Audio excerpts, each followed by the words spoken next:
Oke, kembali lagi di channel saya. Makasih buat kalian yang sudah mengklik video ini. Kali ini dari momen duo Irma mempermalukan anak Abah ya. Kali ini anak-anak Abah yang sering mengecilkan atau mengucilkan Gibran. Duo Irma ini mempermalukan mereka karena mereka bilang apa yang dilakukan Gibran ini keren ya. Kita lihat gimana videonya. Sebelum kita ke video, bantu subscribe channel saya, belum subscribe. Tidak tunggu lama, kita ke videonya langsung. Let's go. Bang Karni. Assalamualaikum warahmatullahi wabarakatuh. Jadi kalau saya menanggapinya, pengaduan ataupun akses langsung terhadap pemimpin itu tentu saja positif. Dan ini sebetulnya bukan hal yang baru ya Bang Karni ya. Sebelumnya sudah pernah ada dan banyak sekali pemimpin-pemimpin yang sejak 24 tahun yang lalu bahkan sudah membuka akses terhadap keluhan dari rakyatnya. Dan memang ini adalah, kalau saya melihatnya sebagai salah satu upaya untuk perbaikan sistem. Ada hal-hal yang bisa diselesaikan dengan cepat, ada yang menyangkut sistem sehingga tidak bisa. Begitu pengaduan diterima lalu selesai. Dan saya tadi mendengar pengaduan dari ibu dan bapak. Memang banyak terjadi hal seperti itu ya ibu, mudah-mudahan memang bisa ditanggapi, kan harapannya agar ditanggapi. Jadi kalau saya melihatnya dulu di Seoul itu pernah ada program Open tahun 2000 itu Bang. Saya ke sana waktu itu dengan Om Emil Salim, diundang oleh OECD dalam acara Combat Corruption. Salah satu cara untuk memperbaiki sistem itu bukan hanya menanggapi keluhan masyarakat, tetapi ada perbaikan sistem yang bisa membuat pelayanan menjadi lebih baik dan juga ada transparansi sehingga setidaknya kecurangan atau kesalahan dalam sistem itu bisa diperbaiki. Dan dalam hal ini saya melihat mungkin Mas Gibran berpikir bahwa rakyat yang banyak mengadu itu bisa dibantu dengan membuka posko ini. Dan saya yakin bahwa akan ada nanti pengumpulan data mungkin ya, karena tidak begitu banyak yang bisa didengarkan juga. Dibukanya saluran ini tadi saya dengar dari ibu dan bapak sudah ke DPR, sudah ke rumah sakit, sudah ke wakil rakyat, sudah ke banyak tempat. Artinya kan banyak sekali yang mampet. Bukan hanya di satu kementerian atau satu instansi, tetapi banyak sekali keluhan yang menyangkut masalah tanah. Mafia tanah kita tahu juga marak, lalu juga pelayanan kesehatan yang masih tetap terus diperbaiki, dan itu adalah beberapa hal yang mungkin bisa diadakan perbaikan dalam administrasi pemerintahan yang baru dari Presiden Prabowo ini. Saya pikir sebagai anak muda ya, mungkin Mas Gibran juga ingin mendengarkan langsung dari masyarakat dengan tanpa ada birokrasi yang menghalanginya. Itu saja. Secara positif saya melihatnya seperti ombudsman. Tadi kan dikatakan ombudsman sudah ada, tempat pengaduan sudah ada. Dan kalau seandainya ini berhasil untuk perbaikan sistem, saya pikir bisa ditiru oleh para menteri, oleh para pejabat, baik wali kota, gubernur, dan semua yang sebetulnya adalah pelayan rakyat. Jadi memang dalam birokrasi tidak secepat kilat bisa selesai ya ibu bapak. Namun setidaknya kalau saya dimintai pendapat, ini adalah hal yang namanya juga membuka diri. Jadi ada kebaikan di sana. Ya, tetapi ada yang menganggap bahwa ini kerjaan di bawah sebetulnya gitu. Artinya levelnya wali kota, paling tinggi gubernur. Jadi kalau ini diambil alih oleh wakil presiden, menurut mereka ketinggian. dan nanti bisa overlap dengan instansi yang di bawah. Karena harusnya ini kan diserahkan ke menteri-menteri yang bersangkutan. Itu pendapat dari bawah. Iya. Saya pikir pejabat apapun jabatannya ya Bang ya harus bisa diakses oleh rakyat. Dan memang banyak sekali yang perkara yang harus diurus. Ada LBH sudah mengadu pun juga masih belum selesai. Tadi saya katakan ada ombudsman dan ini adalah satu keterbukaan yang dimulai. Saya berharap bahwa ini akan menjadi perbaikan sistem ya, Ibu Bapak sekalian, bahwa apa yang menjadi masukan yang belum bisa diperbaiki bukan hanya satu persatu pengaduan, tapi the whole system yang harus diperbaiki. Karena saya percaya bahwa yang mengadu persoalan seperti Bapak kemukakan bukan hanya Anda sendiri, tapi banyak ya Pak ya. Tapi paling tidak ada yang berani speak up, ada yang berani mengadu, dan Bapak dan Ibu itulah yang akan menjadi inspirasi kalau saya bilang. Saya pikir masalahnya bukan hanya pada pengaduan saja Bang Karni, tapi kebanyakan masyarakat itu voiceless. Mereka takut untuk berbicara, mereka takut untuk mengemukakan kesulitannya, dan ada gap yang sangat besar terhadap petinggi-petinggi atau pejabat. Kalau melihat dari sisi itu, maka saya pikir apapun jabatannya, pintunya bukan hanya pintu rumah, tetapi pintu telinga dan juga hatinya harus dibuka untuk masyarakat. Jadi bukan dilihat dari tinggi rendahnya jabatan, kalau menurut saya malah bagus Bang Karni. Jadi mendekatkan apapun jabatannya kan tetap pelayan terhadap rakyat Indonesia atau masyarakat. Ya, tapi ada juga yang anggap bahwa ini yang dilakukan ini sekedar pencitraan agar Wapres tetap muncul di media, jadi sorotan TV. Ada yang ngomong begitu tuh. Gimana tanggapan Ibu? Artinya yang dicari opini publik agar positif terhadap Wapres. Iya, kalau pencitraan atau ingin supaya opini publik baik, saya pikir semua pejabat, semua anggota dewan dan juga yang berada dalam pemerintahan memerlukan itu. Pertanyaannya adalah apakah ada hasilnya yang akan kita lihat dalam 6 bulan atau mungkin 6 minggu ke depan dan 1 tahun ke depan. Saya hanya berpikir semoga ini bisa menjadi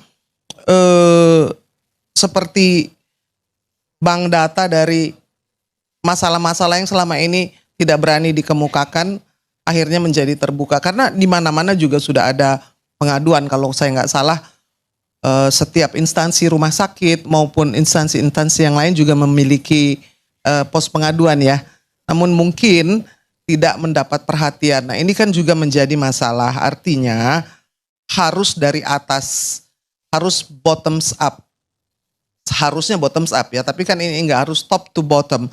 Maka harus ke yang jabatannya lebih tinggi. Abang juga tahu kalau yang mengadu kemudian tidak didengarkan, lalu ada yang nelpon Wapres ataupun menteri ataupun atasannya, pengaduan itu akan lebih cepat diselesaikan. Dan saya pikir itu masih terjadi. Fenomena top to bottom ini yang masih ada karena memang masih sangat patronism masih ada ya Bang ya, sehingga apabila yang tidak bisa diselesaikan, mungkin kalau ada perhatian dari atas bisa dapat tindakan lebih cepat.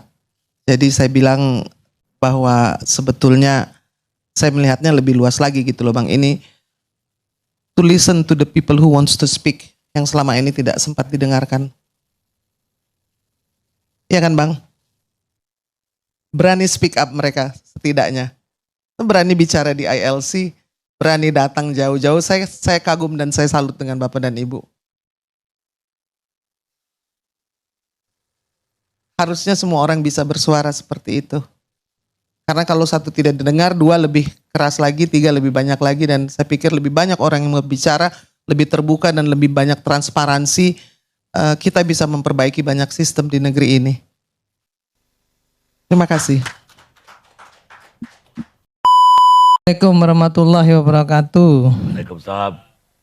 Terima kasih Angku Karni. Kalau saya menanggapi yang disampaikan Angga, justru sebaliknya Anda gagal. Gagal total, katot. Anda bilang punya IT, punya tools yang begitu bagus, nggak ada hasilnya. Ya kan? Nggak ada hasil. Ada 12.000 Saya nggak usah yang selesai. dijawab dulu nanti. Jangan kebiasaan ya. Jadi nggak ada hasilnya, kenapa? Nggak berubah kok. Banyak tuh kasusnya Wanda Hamidah aja nggak Anda selesaikan. Itu di depan mata sahabat saya tuh. Ngadu kok ke sana ke TGUP PP ya. Apa hasilnya? Gaji gede tapi nggak ada hasil. Nah, kalau ini yang Gibran lakukan ini menurut saya ini bagus, keren. Wakil presiden loh, turun tangan langsung. Waktu SBY nggak turun tangan langsung wakil presidennya. Anda apalagi gubernurnya nggak turun, cuma nyuruh doang. Ya nggak selesai. Kan yang memegang otoritas untuk bisa menyelesaikan itu gubernurnya, presidennya, wakil presidennya, itu orang yang punya otoritas. Kalau ngomong cuma sama cecunguk di bawah, kasih apa namanya, kasih laporan, mau Anda kirim kemana juga nggak bakal selesai. Seperti yang dibilang Bang Subiakto tadi, nggak selesai.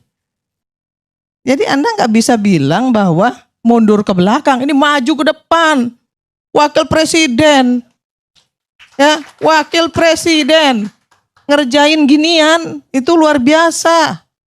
Dan dia pasti sudah lapor dengan presidennya. Nih saya mau buat ini nih. Kenapa begini? Karena semua program kalau Anda tahu, ya, program pusat, kita ini punya otonomi daerah. Program pusat ke daerah selama ini nggak pernah berjalan. Tahu nggak Anda? Kenapa? Kagak ada duitnya. Transfer daerah yang diberikan pusat ke daerah itu dipakai daerah untuk kepentingan daerah, kepentingan program-program mereka, bukan kepentingan program presiden yang dijalanin selama ini. Ketika saya tanya misalnya program stunting lah, saya kasih tahu, sampai ke daerah, apa yang dilakukan orang-orang daerah untuk menyelesaikan masalah stunting? Seminar, bukan memberikan distribusi makanan yang baik untuk anak stunting, ngecek di mana keberadaan anak stunting, distribusi makanan yang baik, gizi yang baik dengan uang yang sudah disiapkan pemerintah, bikin seminar. Makanya nggak selesai. Kalau Anda suruh tadi ngomong, itu udah bagus, suruh orang daerah yang ini dia apa namanya yang bikin. Tai kucing, orang nggak selesai sampai sekarang kok. Iya kan? Memang program itu bagus, tapi bukan Anies yang bikin, Prabowo, SBY yang pertama bikin. Dilanjutin sama Anies. Nah kalau sekarang dilanjutin dengan Gibran, tapi Gibrannya sendiri turun, acungin jempol. Bukan malah bilang Anda turun ke pindah ke belakang. Di mana otak Anda mikir? Gitu. Anak-anak muda, Gibran anak muda, support. Itu yang harus kita lakukan. Nah, sekarang saya sampaikan yang kedua, Bang Karni. Saya tahu persis kenapa saya sudah ngobrol sama teman-teman di sana bahwa permasalahan-permasalahan yang akan diadukan itu akan di klaster-klaster. Di klaster-klaster. Tadi kan beliau tadi menyampaikan kepada saya, gimana kalau ada janda sama ada ibu-ibu bercerai ngadu. Saya kira nggak gitu juga kali ya. Walaupun kalau ada, itu di klaster-klaster Bang. Ada klaster-klasternya. Udah jauh lebih maju. Udah di klaster-klaster. After itu, apa yang dilakukan oleh Gibran? Dia lapor sama presiden. Nah, makanya saya bilang, satu komando kata Ara. Tapi kalau satu komando, programnya yang satu komando, bukan gambarnya yang satu. Gitu, bukan gambarnya yang satu, gambarnya harus tetap dua. Tapi programnya satu, perintahnya satu. Program presiden. Ya kan? Karena di dalam program presiden itu ada program wakil presiden juga, sama mereka. Karena membuat program itu bersama-sama. Gitu. Nah, Jadi Ara kenapa pakai sih? gambar satu. Ajak Kenapa? presiden. Kenapa, Bang? Baru Ara Sirait gambar Iya, menurut saya itu salah. presiden aja. Ya, menurut saya salah dan sudah saya protes. Nah, sekarang kenapa Gibran turun tangan? Banyak sekali mafia tanah kalau mau tahu. Ya, banyak sekali mafia tanah. Om bapaknya aja dikibulin kok sama menterinya. Akhirnya menterinya di reshuffle, dipecat. Iya kan? Itu fakta. Jangankan soal tanah. Kita nih mau ngadu soal bagaimana seseorang yang miskin yang harusnya dapat kartu BPJS tapi nggak dapat kartu BPJS gratis PBI, ya, Pemda nggak ngurus, Pemda bilang itu urusan pusat. Padahal ada mekanismenya. Apa mekanismenya? Gampang. Masyarakat berdiskusi, bermusyawarah, kemudian tentukan siapa yang memang mendapatkan kartu PBI dan siapa yang mandiri, laporkan kemudian kepada dinas sosial di Pemda, dinas sosial langsung laporkan ke pusat, Dukcapil dan dinas sosial pusat. Kemudian data itu harus dirubah. Tapi tahu nggak yang terjadi apa? Data Dukcapil kita 11 tahun nggak dirubah-rubah, nggak diupdate-update. Orang sudah mati pun masih dapat kartu BPJS. Paham nggak Anda? Orang udah mati. Punya kartu Bang Karni. Masih hidup kartunya. Gimana ceritanya? Nah, paham nggak? Nah, makanya saya bilang tadi, ini terobosan yang luar biasa kalau dijalankan sesuai dengan tupoksinya. Kalau dijalankan sesuai dengan kontrol sistemnya. Maka tadi Ibu bilang, Mas Biakto bilang bahwa ini DPR ditampar mukanya. Betul, DPR juga ditampar mukanya. Kenapa? Karena DPR-nya juga mandul. Loh, ngadu dilaporkan ke menterinya juga cuek aja kok. Cuek. Sampai ke menterinya diterima. Habis itu taruh di atas meja tumpuk. Nah, sekarang Gibran tuh nggak mau begitu. Dia kumpulin, dia klaster, dia lapor presiden, presiden perintah menteri.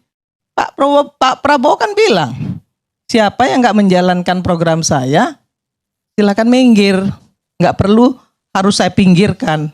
Nah itu kita buktiin, kita kasih kesempatan, belum 100 hari bos, belum 100 hari, jangan buru-buru bilang mundur ke belakang, nggak bakal selesai, ini cuman pencitraan. Aduh, coba deh punya hati sedikit lapang, sedikit lebar dada kita, ya. Untuk bisa membuat bangsa ini ya ke depan itu maju mencapai target yang Indonesia emas itu nggak gampang, nggak seperti membalikkan tangan, nggak bisa. 100 hari bisa nggak bisa Kak Bang Karni. Mana bisa ngelihat satu program bisa dilihat 100 hari. Ada program jangka panjang, ada program jangka pendek, ada program prioritas. Kan gitu. Apakah kemudian ketika satu program tidak diselesaikan oleh presiden, kemudian dengan seenak jidatnya kita bilang presiden itu pembohong? Enggak. Enggak bisa begitu. Ada yang multi years, enggak bisa. Kan yang harus diselesaikan yang prioritas-prioritas dulu. After itu yang jangka pendek. Kemudian yang kedua, ketiga jangka panjang, Baru yang kemudian program-program mercusuar seperti IKN itu kan nggak bisa 45 tahun. Itu sampai 20 tahun. Kazakhstan aja bikin mindahin Almaty ke Astana aja 25 tahun dengan APBN loh. Apalagi kita yang ribuan pulau, ribuan suku, ribuan manusia yang otaknya semuanya nggak sama. Pasti ada pro dan kontra, nggak ada masalah. Tapi tolong kasih kesempatan mereka untuk kerja dulu. Ya, jangan kemudian dibilang mundur ke belakang. Kayak lagu Syahrini aja, maju mundur, maju mundur. Ya, biarin mereka maju dulu. Kasih kesempatan, kita lihat nanti. Kalau memang nggak bagus, kita kritisi. Nggak usah dimaki-maki. Cukup kita kritisi aja. Ya benerin tuh omongan lu nggak bener. Ya, lu kemarin ngomong begini nih, tolong benerin, buktiin. Kenapa? Kalau lu nggak buktiin, 2029 nggak kita pilih lagi. Selesai urusan. Itu yang harus kita lakukan untuk bangsa ini agar kita tidak terpecah belah. Jangan menghadap-hadapkan rakyat dengan rakyat dan rakyat dengan pemerintah kalau Indonesia mau maju. Itu kata saya Om Kak. Baik. Oh gitu di videonya, gimana menurut kalian, dan sampai bertemu di video saya selanjutnya. Bye.